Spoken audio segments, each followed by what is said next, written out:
the very document, the Bill of Rights, drafted and signed by pastors, influenced by pastors, is being used to keep them out of the arena that document created to give us a freedom. That's right.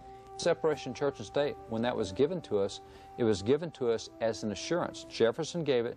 It was an assurance that the government would not stop a public religious activity. Correct. Now we use separation of church and state to stop every public religious activity. Right. Bill of Rights was given to us to make sure we had free exercise of religion.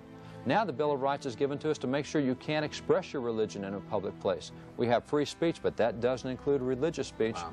I mean, all these rights that were really pioneered and championed by Christians, by ministers, are now being used against Christians to suppress them. We gave a Constitution that's very inclusive, allows anyone to be elected under that, no religious test.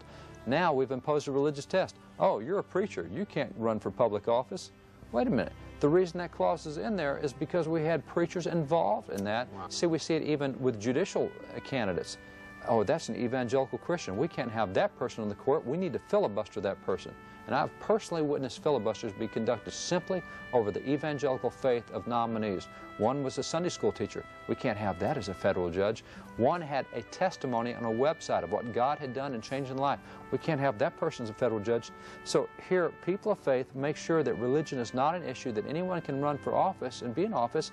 And now, the very clause they created to do that has been flipped on its head to say, oh, you're religious, you can't be in office.